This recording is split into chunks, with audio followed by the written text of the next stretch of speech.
بنا ما أنت أهله فإنك أنت أهل التقوى وأهل المغفرة.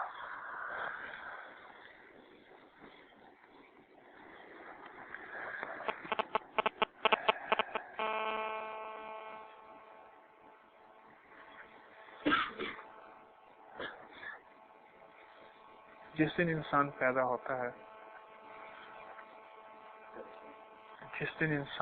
ہوتا ہے اس کے پیدا ہونے سے پہلے ہی اس کا سارا نظام اللہ جل شانہ کے ہاں لکھ دیا جاتا ہے. حتیٰ کہ یہاں تک قرآن پاک میں اللہ جل شانہ نے فرمایا کہ کل کیا ہوگا، بِأَيِّ أَرْضٍ تَمُوتُ، کہ کہاں مرے گا یہ اس کو پتہ ہے. سارا نظام لکھا جاتا ہے. بعض اوقات اس دل میں ایک کیفیت پیدا ہوتی ہے، انسان دن رات کی کوششوں اور کاوشوں میں اپنی زندگی کا کتنا بڑا نظام ضائع کر دیتا ہے. سارا دن اعلان ہوتے ہیں جنازوں کے، سارا دن جنازوں کے اعلان ہوتے ہیں. بعض جنازے ایسے ہیں جو حسرت کا سامان ہوتے ہیں، حسرت کا سامان ہوتے ہیں. خواتین کی طرف آواز جائیں. کون ہے اس شعبے کا بندہ کہاں ہے؟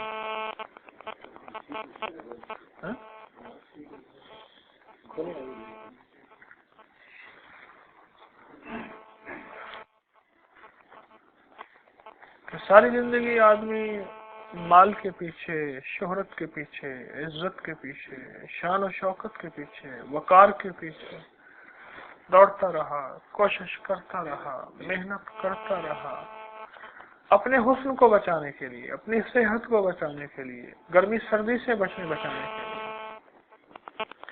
بچتے بچتے نہ بچا. کتنی عجیب بات. پھر تو وہی بات ہوئی کہ جھونپڑی میں اور محل میں زندگی گزارنے والا سارے ایک ہوئے. وہ تو مٹی کی مہربانی ہے.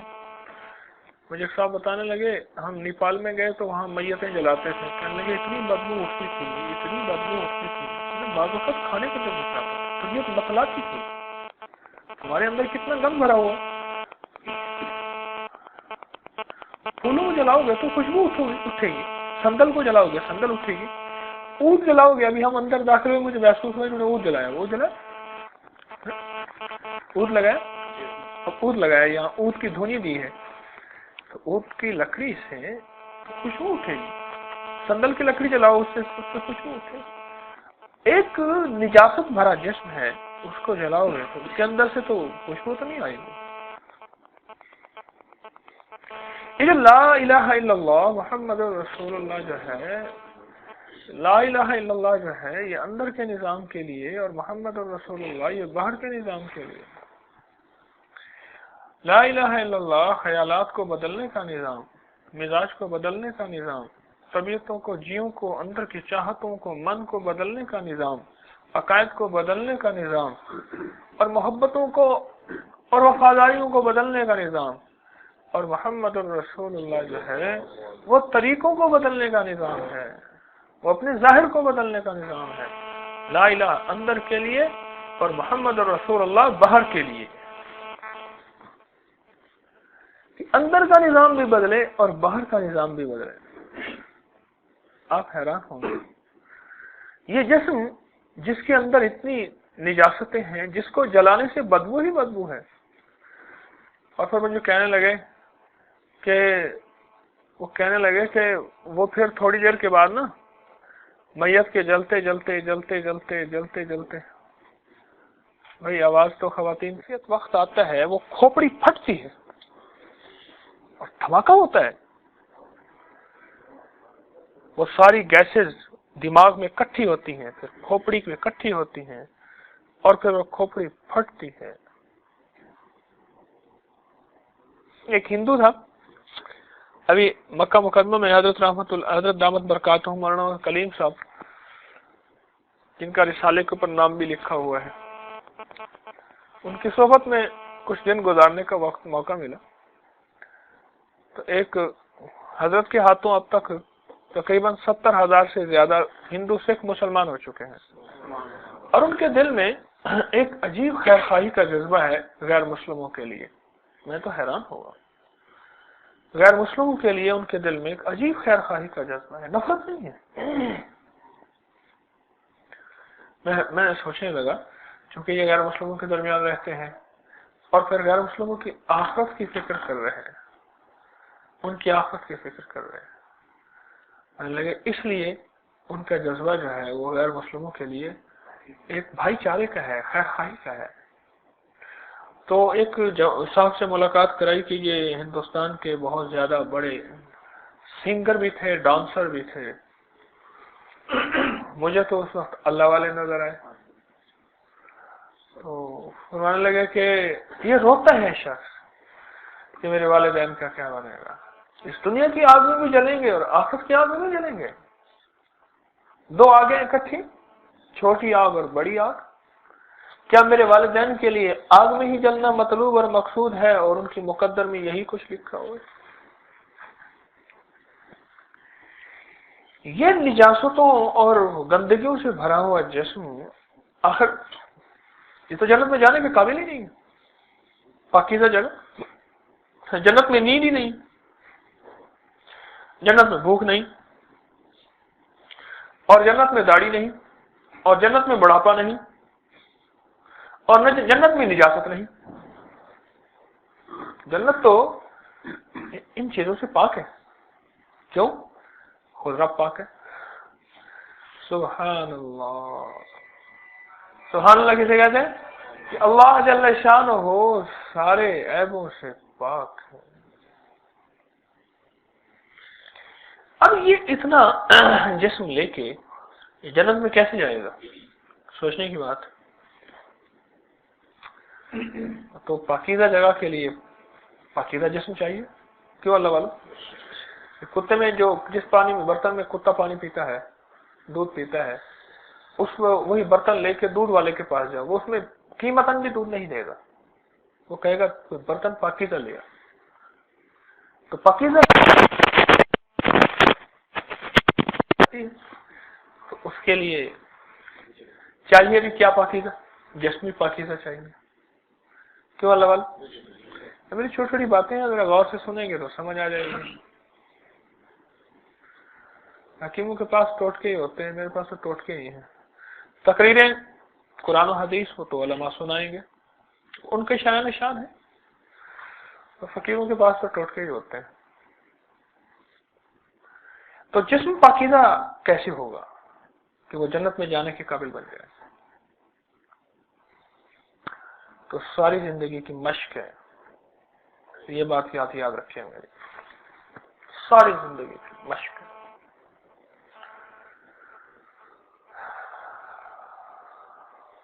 مینا میں مجھے ایک صاحب ملے، بڑی عجیب بات کہی، لگے کہ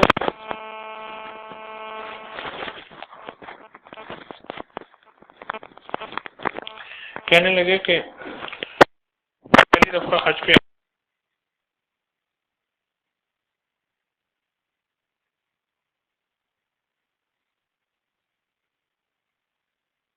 کمرہ بھی ہمیں 2 ساتھیوں کا ملا، تو ہم نے آپس میں فیصلہ کیا کہ بھائی ایک تو جھوٹ نہیں بولنا، غیبت نہیں کرنی،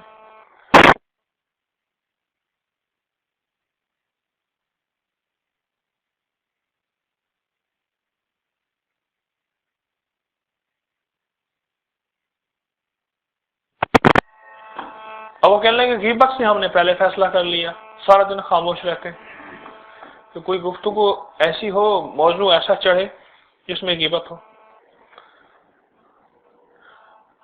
بعض وقت نا سیاست کے موضوع پہ خاتون کا تذکرہ چلتا ہے تو بابا جی کی غیبت شروع ہو جاتی ہے، میاں صاحب کی، میاں کا چلتا ہے تو خاتون کی غیبت شروع ہو جاتی ہے، تو تذکرہ ہی نہیں ہوگا تو غیبت ہوگی۔ اب پہلے ہمارے پاس سوائے اس کے کہ ہم ذکر کریں، تلاوت کریں، تسبیح کریں، اور کوئی وقت ہی نہیں۔ تو ساری زندگی ایک مشق ہے اس جسم کو پاکیزہ بنانے کے لیے.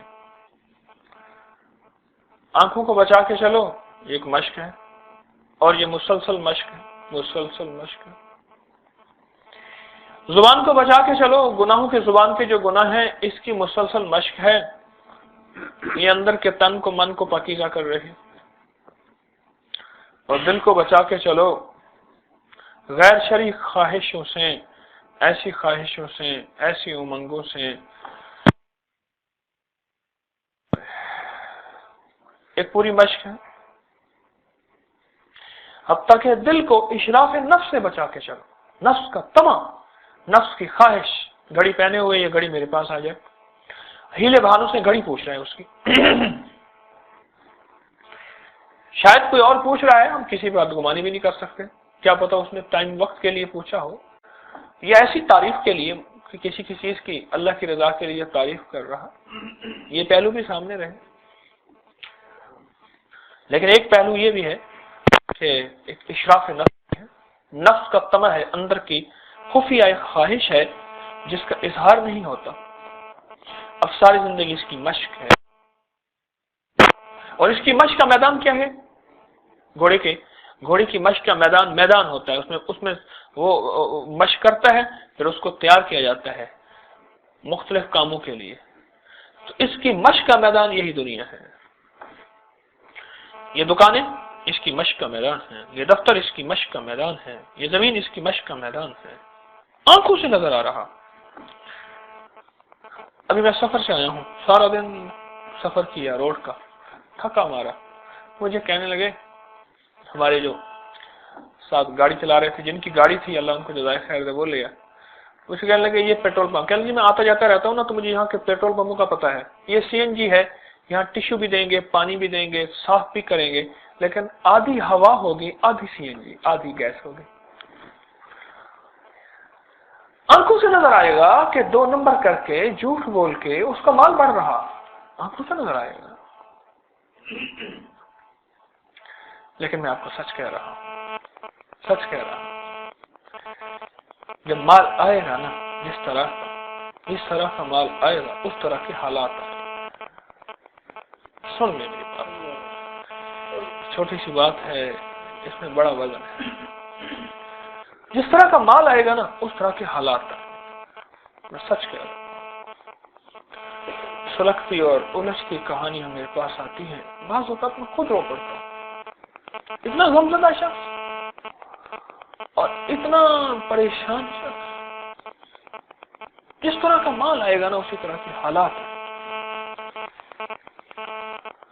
جب اللہ کسی سے ناراض ہوتا ہے، آج ایک بات میرا رب جب کسی سے ناراض ہوتا ہے، بہت زیادہ ناراض ہوتا ہے. دشمن سنو جب حملہ کرتا ہے تو سب سے خزانے مال ایسے. تو جب رب ناراض ہوتا ہے، جب کسی بندے سے بہت زیادہ ناراض ہو جائے تو اللہ اس کا حیا چھین لیتا ہے. اس سے ذریعہ حیا تھا اللہ وہ چھین لیتا ہے، حجاب کے ذریعے حیا تھا اللہ وہ چھین لیتا ہے، گفتگو کے ذریعے حیا تھا اللہ وہ چھین لیتا ہے. اس کی آنکھوں میں حیا، اس کی زبان میں حیا، اس کے اطوار میں، اقدام میں، رفتار میں حیا، اللہ حیا چھین لیتا ہے. اللہ جب کسی سے ناراض ہوتا ہے اللہ اس سے حیا چھین لیتا ہے. اور جس سے دیکھو کہ رب نے اس سے حیا چھین لیا ہے، سمجھ لو کہ بہت زیادہ ہی ناراض ہے، بہت زیادہ ہی ناراض ہے.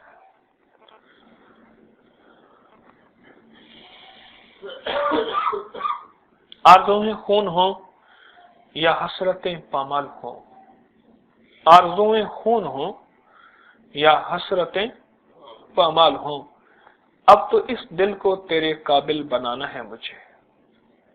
بس یہ میں نے فیصلہ کر لیا.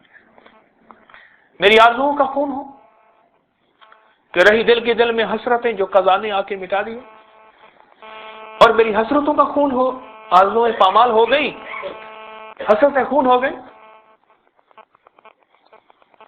کتنے ایسے لوگ ہیں جن کی حسرتیں پورا ہونے سے پہلے، ابھی میں کتاب پڑھ رہا تھا گاڑی میں،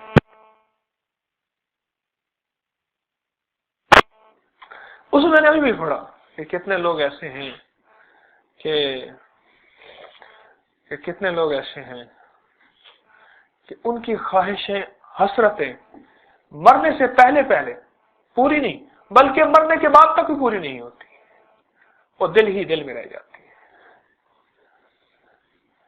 اور موت ان کی حسرتیں اور خواہشیں بن جاتی ہیں۔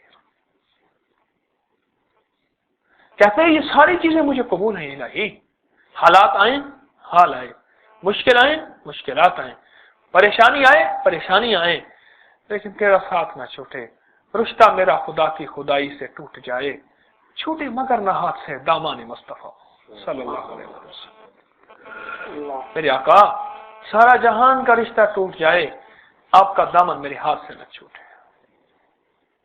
جس طرح مال آتا ہے نا اس طرح حالات آتے ہیں۔ اب جو میں عرض کرنا چاہ رہا ہوں، ابھی عرض کیا آپ کو کہ مجھے ایک صاحب نے بتایا کہ جسم کو جب وہ کہتے میں نیپال تھا تو جب جلاتے تھے انسانی جسم کو بڑی سخت بدبو آتی تھی۔ میں نے ابھی آپ کو مثال دی ہے، سندل کو جلانے سے سندل کی خوشبو آئے گی، کیوں بھائی؟ کبھی سندل جلائی ہو اور بدبو آئی ہو، اود جلایا ہو، ابھی ہم نے اود جلایا ہوا ہے، کمرے میں خوشبو ہے اود کی، لکڑی ہے، بے جان کو جلانے سے اس کی اندر کے من میں جو کچھ ہے وہ باہر نکلتا ہے۔ خوشبو لکڑی میں بظاہر نظر نہیں آتی، جلنے سے باہر آتی ہے۔ جاندار کے جلانے سے جو اس کے من میں ایمان کی بدبو ہوتی ہے اصل میں وہ باہر نکلتی ہے۔ یہ میں اپنی طرف سے نہیں کہہ رہا، حضرت خواجہ حسن بصری رحمۃ اللہ علیہ فرماتے ہیں، ایمان والے کے سینے کو اگر اللہ کھول دے جل شانہ تو اس کے اندر سے اتنی خوشبو نکلے کہ سارے عالم میں خوشبو پھیل جائے، اور حتیٰ کہ اتنی خوشبو ہو کہ لوگ مدہوش ہو جائیں، اور بعض جگہ آتا ہے بے ہوش ہو جائیں، اور بعض جگہ ہے کہ مر جائیں۔ اور اگر اس کے اندر ایمان، اس کے اندر اتنی بدبو ہے کہ اگر اس کے سینے کو کھولے اللہ جل شانہ بدبو کو عام کر دے تو اس کے اندر سے بدبو اتنی نکلے کہ سارے عالم کو اس کی بدبو سے بھر دے، سیاہ کر دے، لوگ مر جائیں اس کی بدبو کی وجہ سے۔ سوچو تو صحیح، ایک بات کو ذرا آپ ٹھنڈے دل سے بیٹھ کے سوچیں، ایک تو اندر نجاست بھری ہوئی، پھر مال بھی نجس کھائیں، دو نجاستیں اکٹھی ہو جائیں، پھر طہارت کہاں سے آئے گی، پاکیزگی کہاں سے آئے گی، جبکہ یہ جسم پاکیزہ جگہ پہ جانے والا ہے، اور پاکیزہ جگہ میں نے بتایا یہ کون سی ہے؟ جنت ہے۔ تو خود سوچو اس کو جنت میں جانا کیسے نصیب ہو جب خود بھی طہارت نہیں اندر بھی، اور اس کو جو غذا مل رہی وہ بھی پاکیزہ نہیں ہے۔ اس مثال دیتا ہوں، حقے کے اندر جو نیچے پانی بھرا ہوا ہوتا ہے نا، اس کا پانی روز تبدیل کرتے ہیں، لیکن حقے کے تمباکو کی وجہ سے اس کو جو اندر برتن ہے، مٹی کا جو برتن ہوتا ہے جس میں پانی بھرتے ہیں، وہ اتنا کڑوا ہو جاتا ہے کہ اگر آپ حقہ نہ بھی پیئیں تو اس میں پانی ڈالتے ہی پانی کڑوا ہو جاتا ہے۔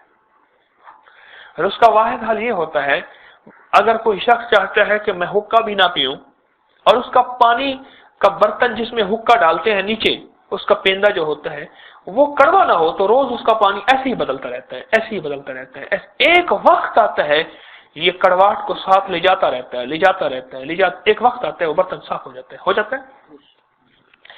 یہ اللہ جل شانہ نے بار بار نماز کے لیے بلاتے ہیں، تسبیح کے لیے بلاتے ہیں، کچھ فقیروں کی محفل میں بلاتے ہیں، اللہ پاک اپنا ذکر کراتے ہیں، اللہ پاک اپنی یاد کے لیے بلاتے ہیں۔ یہ یہی ہے کہ یہ بار بار پانی سے دھل رہا، اور یہ اس نے نیت یہ کی ہوئی ہے، الہی زندگی اگر 100 سال کی ہے یا 500 سال کی ہے یا 40 سال کی ہے یا 50 سال کی ہے، زندگی کے آخری وقت تک میں نے تیری محبت کو نہیں چھوڑنا، اور سرور کونین صلی اللہ علیہ وسلم کی عشق اور اطاعت کو نہیں چھوڑنا۔ نیت اس نے یہ کی ہے، اب ملی اس کو جتنی زندگی،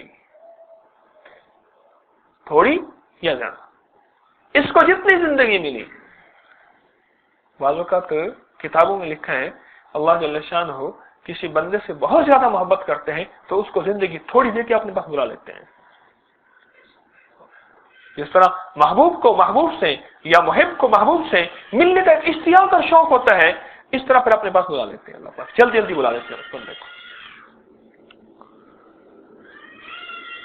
اب میرے محترم دوستوں، میں آپ کی خدمت میں جو عرض کر رہا ہوں، اس کو سوچیں کہ اپنے من کو کیسے صاف کرنا ہے، اپنے تن کو کیسے صاف کرنا ہے، جنت میں جانے کے قابل بن جائے. کیسے صاف کرنا ہے؟ اس کی مشق اس دنیا میں اللہ جل شانہ نے دی ہے. اس کی مشق اللہ پاک نے اس دنیا میں دی ہے. اور دیکھو، آخری وقت ہے، آخری دور کے آپ انسان ہیں، میں بھی آخری دور کا انسان ہوں. یہ چند باتیں یاد رکھیے گا. آخری دور کے آپ انسان ہیں، میں بھی آخری دور کا انسان ہوں. فتنوں کا دور ہے، اور فتنے بھی وہ ہیں کہ جب ایمان والے کو اس نظر سے دیکھا جائے گا، حدیث کا مفہوم ہے جیسے مردار گدھا. ہاں، وہ دور ہے. اگلا لفظ یہ ہے، حدیث کے الفاظ مفہوم کہ ایمان والا ایسے گھلتا جائے گا جیسے نمک کی طرح گھلتا جائے گا. وہ دور ہے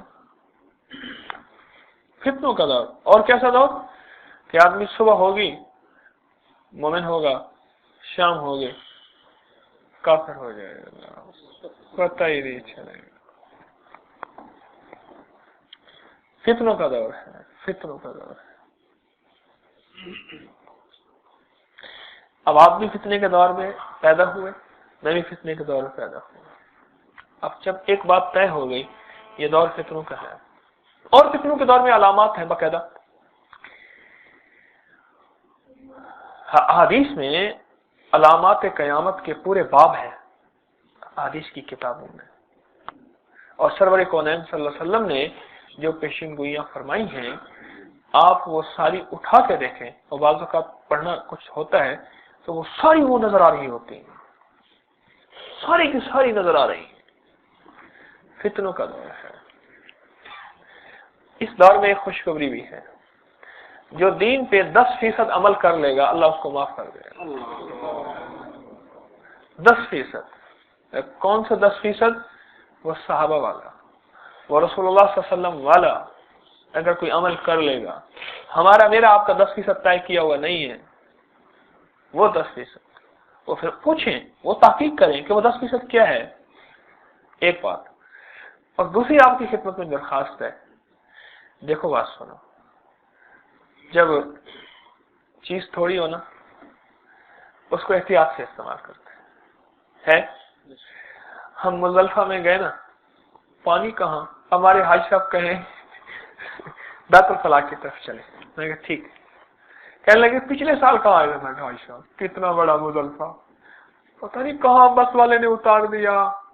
یوم یفر المرء من اخیہ، بس وہی منظر ہے. کل فراش المبثوث، قرآن کہتا ہے ایسے بکھرے ہوئے پتنگے. منظر تو وہی ہے. اب چلتے چلتے بیت الخلاء میں جب گئے تو ایک بیت الخلاء کے پیچھے جو ہے 30 بندوں کی لائن. اب کیا کریں؟ ریال کی بوتل لی پانی کی، بھائی اسی سے استنجا اور اسی سے وضو، مغرب عشاء تو پڑھنی ہے. اس وقت محسوس ہوا آدھی بوتل سے وضو ہو جاتا ہے. اور یہ بوتل ہوتی نا آدھے لیٹر والی، اس سے وضو ہو جاتا ہے. تو ہم بیسن میں یا ٹونٹیوں میں آپ میرا پانی کھپاتے ہو، میری ٹینکیاں ختم کر دیتے ہو ہیں، تو اس کا بھی خیال کر لیا کرو بھائی. تو جب چیز تھوڑی ہو تو پھر اس کو احتیاط سے استعمال کرتے ہیں.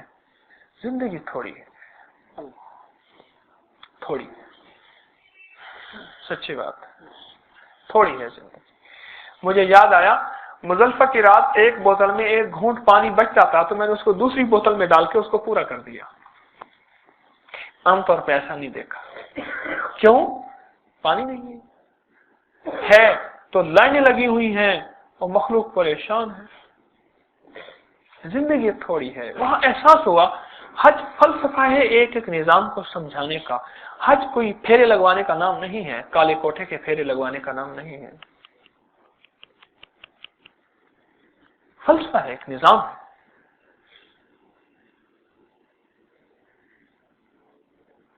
وہ کہتے ہیں جس نے آج سے نہیں سیکھا نا، پھر قدرت لگتا ہے کہ اس کو کچھ سکھانا نہیں چاہتی اور وہ اللہ سے کچھ لینا نہیں چاہتا۔ تو زندگی تھوڑی ہے، اس کو ایسے کاموں میں نہ کھپانا۔ ہمارے ایک ڈاکٹر صاحب انہوں نے پریکٹس شروع کی، میں نے کہا دیکھو ڈاکٹر صاحب، دنیا کا سب سے مصروف ترین شخص ڈاکٹر ہوتا ہے، اور وہ بیچارہ پھر عارضی نشے میں مبتلا ہو جاتا ہے، مال و دولت تو ریل پیل بہت زیادہ ہوتی ہے، پھر اولاد کو، گھر والوں کو وقت نہیں دے سکتا، اور پھر اپنی آخرت کے لیے وقت نہیں نکال سکتا، اور نعرہ ہوتا ہے خدمت خلق کا۔ تو ان سے عرض کیا کہ زندگی کی ترتیب بنا کے چلنا، زندگی کی ترتیب بنا کے چلنا، ترتیب بنا کے چلو گے اپنی آخرت کے لیے وقت نکال سکو گے۔ یہ بات میں آپ سے بھی عرض کرتا ہوں، ٹھنڈے دل سے سوچیں۔ صاف ستھری صحت کے آدمی، یعنی جنہوں نے آج تک اپنی فٹنس کا ایسا خیال کیا، ایک بہت بڑے افسر کو کسی بندے نے قتل کر دیا۔ مجھے ایک صاحب سنا رہے تھے، کہنے لگے وہ صبح اس کے سیکیورٹی گارڈ نے اس کو قتل کر دیا۔ کہنے لگے وہ صبح 2 میل روزانہ سیر کرتا تھا، 60 سال سے تقریباً اس کی زیادہ عمر تھی، سردی ہو، گرمی ہو، بارش ہو، طوفان ہو، اور جس طرف سے اس کو کوئی محسوس ہو رہا تھا اس طرف گارڈ کھڑے ہوتے تھے، پولیس والے کھڑے ہوتے تھے کہ اس طرف کھڑے رہو، میں سیر کر رہا ہوں۔ اپنی صحت، اپنی فٹنس اور اپنے ایک ایک چیز کا کیا خیال کرتا ہوگا، آپ کیا گمان کر سکتے ہیں؟ اور کہنے لگے جب اس کے سیکیورٹی گارڈ نے جب اس کو گولیاں ماری، اس نے یوں ہاتھ آگے کیا، اس کے بازو اس کی گولیوں کو نہ بچا سکے، اور اپنی سیٹ پہ وہیں بیٹھا گاڑی کے اندر ہی وہ شخص قتل ہو گیا۔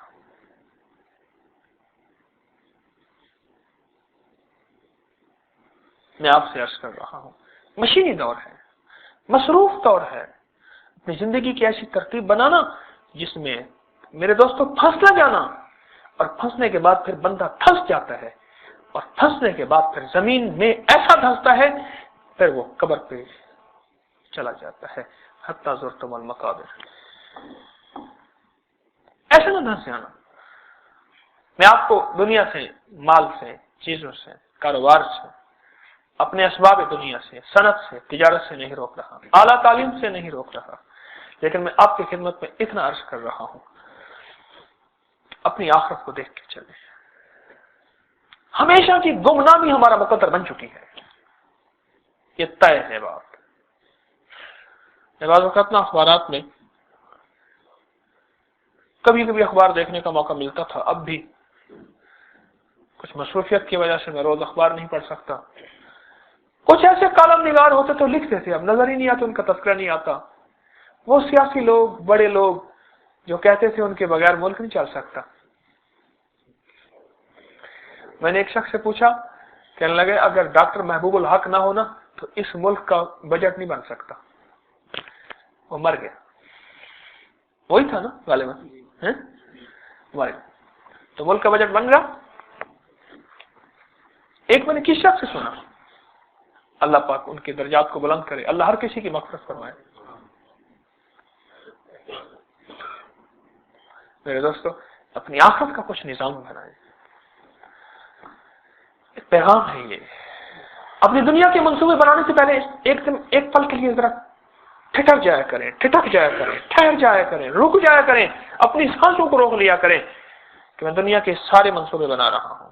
خوب بنائیں، فیکٹریاں، میلے لگائیں۔ میں آپ کو اس بات سے نہیں روک رہا، لیکن بس اتنا ضرور کر لیجئے گا، اپنی آخرت کو سامنے رکھ کے، اپنی قبر کو سامنے رکھ کے، اپنی موت کو سامنے رکھ کے۔ مومن دو چیزوں کے درمیان رہتا ہے، خوف اور رجا، امید اور خوف کے درمیان۔ امید اور نہ اتنا پر امید ہو کر کہ باغی بن جائے، اتنا پر امید ہو جائے کہ بغاوت پہ اتر آئے،